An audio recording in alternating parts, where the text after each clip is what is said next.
రైతులకు good news. ముఖ్యంగా రాయలసీమ ప్రాంతాల్లో టమాటా సాగు చేస్తున్న రైతులకి కేంద్ర రాష్ట్ర ప్రభుత్వాలు ఒక గుడ్ న్యూస్ అందించాయి. మదనపల్లి టమాటా మార్కెట్ దేశంలోనే అతిపెద్ద టమాటా మార్కెట్. ప్రతిరోజు 400 లారీల టమాటా మదనపల్లి నుంచి దేశంలోని అనేక రాష్ట్రాలకు ఎగుమతి అవుతున్నాయి. ఇటీవల కాలంలో శ్రీలంక, అండమాన్ నికోబార్ దీవులకు కూడా ఎక్స్పోర్ట్ చేస్తున్నారు.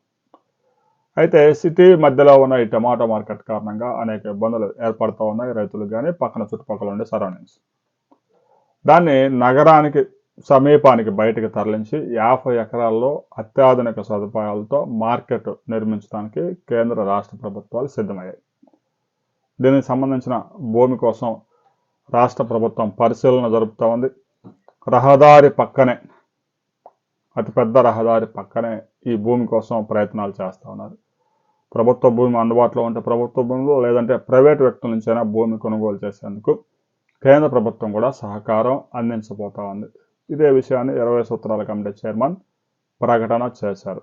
500 కోట్ల రూపాయల వ్యయంతో మదనపల్లికి ఒక కొత్త టమాటో మార్కెట్ నిర్మించబోతోంది. ప్రతిరోజు 5,000 మంది పైగా రైతులు ఈ మార్కెట్కి వచ్చి తమ యొక్క టమాటాలు అమ్ముకుంటూ ఉంటారు. దేశంలో వివిధ ప్రాంతాలకు ఎక్స్పోర్ట్ అవుతున్నాయి. ఇక ఆ మార్కెట్ సమీపంలోనే రాబోయే కొద్ది రోజుల్లో ఒక ప్రాసెసింగ్ యూనిట్ రాబోతా ఉంది. ఆ వివరాలతో మరో వీడియోలో మనం కలుసుకుందాం.